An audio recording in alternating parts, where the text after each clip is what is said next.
KaraokeBooks. Mansfield Park. Written by Jane Austen. Audiobook. Chapter 41. A week was gone since Edmund might be supposed in town, and Fanny had heard nothing of him. There were 3 different conclusions to be drawn from his silence, between which her mind was in fluctuation, each of them at times being held the most probable. Either his going had been again delayed, or he had yet procured no opportunity of seeing Miss Crawford alone, or he was too happy for letter writing.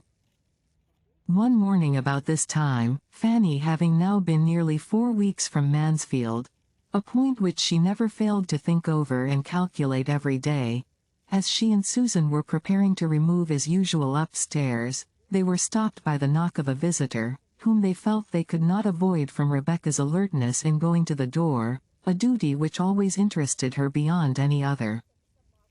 It was a gentleman's voice. It was a voice that Fanny was just turning pale about, when Mr. Crawford walked into the room. Good sense, like hers, will always act when really called upon, and she found that she had been able to name him to her mother, and recall her remembrance of the name, as that of William's friend, though Escarate could not previously have believed herself capable of uttering a syllable at such a moment. The consciousness of his being known there only as William's friend was some support. Having introduced him, however, and being all reseated, the terrors that occurred of what this visit might lead to were overpowering, and she fancied herself on the point of fainting away. While trying to keep herself alive, their visitor, who had at first approached her with as animated a countenance as ever, was wisely and kindly keeping his eyes away, and giving her time to recover, while he devoted himself entirely to her mother, addressing her, and attending to her with the utmost politeness and propriety, at the same time with a degree of friendliness, of interest at least, which was making his manner perfect. Mrs. Price's manners were also at their best. Warned by the sight of such a friend to her son, and regulated by the wish of appearing to advantage before him, she was overflowing with gratitude, artless, maternal gratitude, which could not be unpleasing. Mr. Price was out, which she regretted very much. Fanny was just recovered enough to feel that she could not regret it, for to her many other sources of uneasiness was added the severe one of shame for the home in which he found her. She might scold herself for the weakness, but there was no scolding it away. She was ashamed, and she would have been yet more ashamed of her father than of all the rest. They talked of William, a subject on which Mrs. Price could never tire, and Mr. Crawford was as warm in his commendation as even her heart could wish. She felt that she had never seen so agreeable a man in her life, and was only astonished to find that so great and so agreeable as he was, he should be come down to Portsmouth neither on a visit to the Port Admiral, nor the Commissioner, nor yet with the intention of going over to the island, nor of seeing the dockyard. Nothing of all that she had been used to think of as the proof of importance, or the employment of wealth had brought him to Portsmouth. He had reached it late the night before, was come for a day or two, was staying at the Crown, had accidentally met with a navy officer or 2 of his acquaintance since his arrival, but had no object of that kind in coming. By the time he had given all this information, it was not unreasonable to suppose that Fanny might be looked at and spoken to, and she was tolerably able to bear his eye, and hear that he had spent half an hour with his sister, the evening before his leaving London, that she had sent her best and kindest love, but had had no time for writing, that he thought himself lucky in seeing Mary for even half an hour, having spent scarcely 24 hours in London after his return from Norfolk, before he set off again, that her cousin Edmund was in town, had been in town he understood, a few days, that he had not seen him, himself, but that he was well, had left them all well at Mansfield, and was to dine, as yesterday, with the Frasers. Fanny listened collectedly even to the last-mentioned circumstance. Nay, it seemed a relief to her worn mind to be at any certainty, and the words, "Then by this time it is all settled," passed internally, without more evidence of emotion than a faint blush. After talking a little more about Mansfield, a subject in which her interest was most apparent, Crawford began to hint at the expediency of an early walk. It was a lovely morning, and at that season of the year a fine morning so often turned off, that it was wisest for everybody not to delay their exercise. And such hints producing nothing, he soon proceeded to a positive recommendation to Mrs. Price and her daughters, to take their walk without loss of time. Now they came to an understanding. Mrs. Price, it appeared, scarcely ever stirred out of doors, except of a Sunday. She owned she could seldom, with her large family, find time for a walk. Would she not then persuade her daughters to take advantage of such weather, and allow him the pleasure of attending them? Mrs. Price was greatly obliged, and very complying. Her daughters were very much confined. Portsmouth was a sad place. They did not often get out, and she knew they had some errands in the town, which they would be very glad to do, and the consequence was, that Fanny, strange as it was, strange, awkward, and distressing, found herself and Susan, within 10 minutes, walking towards the High Street, with Mr. Crawford. It was soon pain upon pain, confusion upon confusion, for they were hardly in the High Street, before they met her father, whose appearance was not the better from its being Saturday. He stopped, and, ungentlemanlike as he looked, Fanny was obliged to introduce him to Mr. Crawford. She could not have a doubt of the manner in which Mr. Crawford must be struck. He must be ashamed and disgusted altogether. He must soon give her up, and cease to have the smallest inclination for the match, and yet, though she had been so much wanting his affection to be cured, this was a sort of cure that would be almost as bad as the complaint. And I believe, there is scarcely a young lady in the United Kingdoms, who would not rather put up with the misfortune of being sought by a clever, agreeable man, than have him driven away by the vulgarity of her nearest relations. Mr. Crawford probably could not regard his future father-in-law with any idea of taking him for a model in dress. But, as Fanny instantly, and to her great relief discerned, her father was a very different man, a very different Mr. Price in his behavior to this most highly respected stranger, from what he was in his own family at home. His manners now, though not polished, were more than passable. They were grateful, animated, manly. His expressions were those of an attached father, and a sensible man. His loud tones did very well in the open air, and there was not a single oath to be heard. Such was his instinctive compliment to the good manners of Mr. Crawford, and be the consequence what it might, Fanny's immediate feelings were infinitely soothed. The conclusion of the two gentlemen's civilities was an offer of Mr. Price's to take Mr. Crawford into the dockyard, which Mr. Crawford, desirous of accepting as a favor, what was intended as such, though he had seen the dockyard again and again, and hoping to be so much the longer with Fanny, was very gratefully disposed to avail himself of, if the Miss Prices were not afraid of the fatigue, and, as it was somehow or other ascertained, or inferred, or at least acted upon, that they were not at all afraid, to the dockyard they were all to go, and, but for Mr. Crawford, Mr. Price would have turned thither directly, without the smallest consideration for his daughter's errands in the High Street.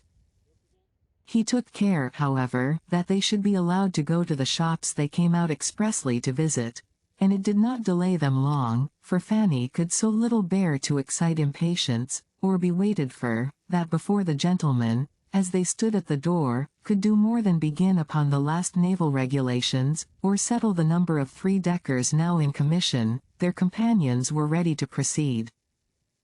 They were then to set forward for the dockyard at once, and the walk would have been conducted, according to Mr. Crawford's opinion, in a singular manner, had Mr. Price been allowed the entire regulation of it, as the two girls, he found, would have been left to follow, and keep up with them, or not, as they could, while they walked on together at their own hasty pace.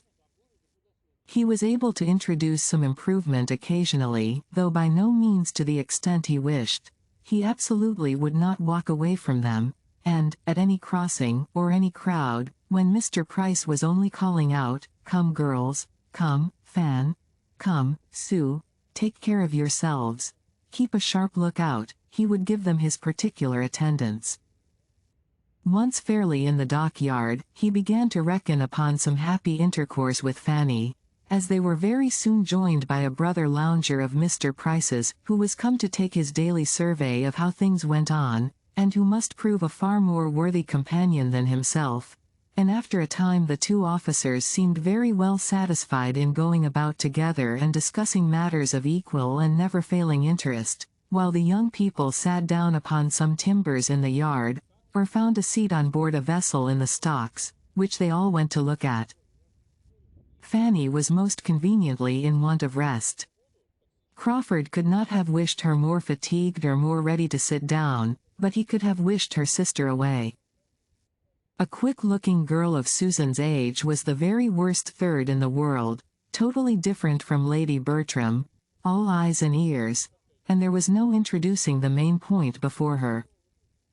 He must content himself with being only generally agreeable, and letting Susan have her share of entertainment, with the indulgence, now and then, of a look or hint for the better informed and conscious Fanny.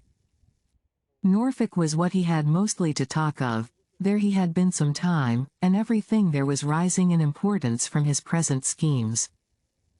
Such a man could come from no place, no society without importing something to amuse.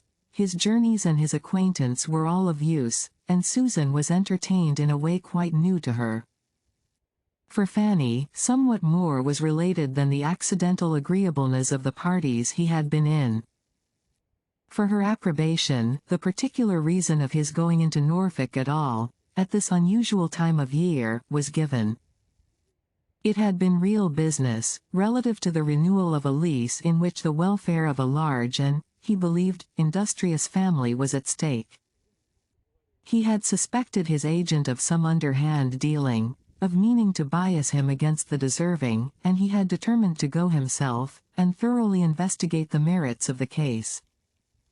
He had gone, had done even more good than he had foreseen, had been useful to more than his first plan had comprehended, and was now able to congratulate himself upon it, and to feel, that in performing a duty, he had secured agreeable recollections for his own mind. He had introduced himself to some tenants, whom he had never seen before. He had begun making acquaintance with cottages whose very existence, though on his own estate, had been hitherto unknown to him. This was aimed, and well aimed, at Fanny. It was pleasing to hear him speak so properly. Here, he had been acting as he ought to do. To be the friend of the poor and oppressed.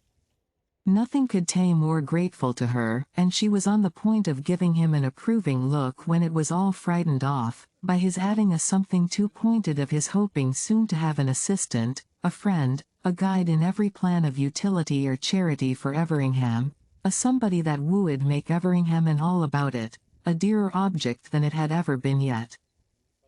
She turned away, and wished he would not say such things. She was willing to allow he might have more good qualities than she had been wont to suppose. She began to feel the possibility of his turning out well at last, but he was and must ever be completely unsuited to her, and ought not to think of her. He perceived that enough had been said of Everingham, and that it would be as well to talk of something else, and turned to Mansfield.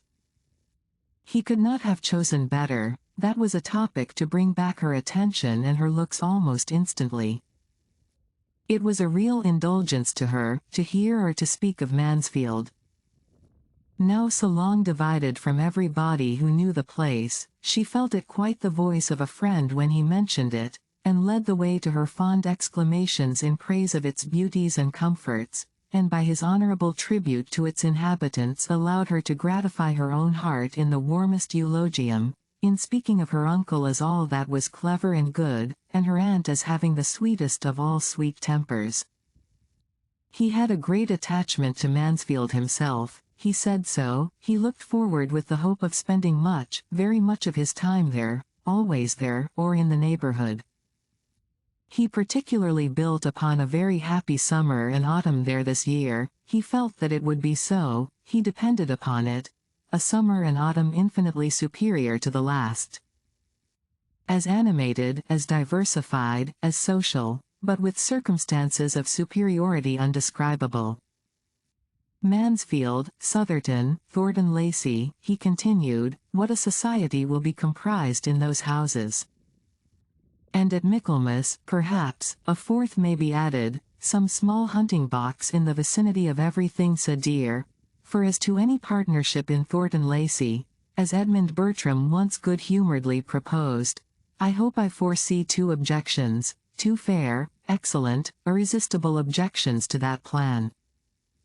Fanny was doubly silenced here, though when the moment was past, could regret that she had not forced herself into the acknowledged comprehension of one half of his meaning, and encouraged him to say something more of his sister and Edmund. It was a subject which she must learn to speak of, and the weakness that shrunk from it would soon be quite unpardonable. When Mr. Price and his friend had seen all that they wished, or had time for, the others were ready to return, and in the course of their walk back, Mr. Crawford contrived a minute's privacy for telling Fanny that his only business in Portsmouth was to see her, that he was come down for a couple of days on her account and hers only, and because he could not endure a longer total separation. She was sorry, really sorry, and yet, in spite of this and the 2 or 3 other things which she wished he had not said, she thought him altogether improved since she had seen him. He was much more gentle, obliging, and attentive to other people's feelings than he had ever been at Mansfield. She had never seen him so agreeable, so near being agreeable. His behavior to her father could not offend, and there was something particularly kind and proper in the notice he took of Susan. He was decidedly improved. She wished the next day over, she wished he had come only for one day, but it was not so very bad as she would have expected. The pleasure of talking of Mansfield was so very great. Before they parted, she had to thank him for another pleasure, and one of no trivial kind. Her father asked him to do them the honor of taking his mutton with them, and Fanny had time for only one thrill of horror, before he declared himself prevented by a prior engagement. He was engaged to dinner already both for that day and the next. He had met with some acquaintance at the Crown who would not be denied. He should have the honor, however, of waiting on them again on the morrow, and see.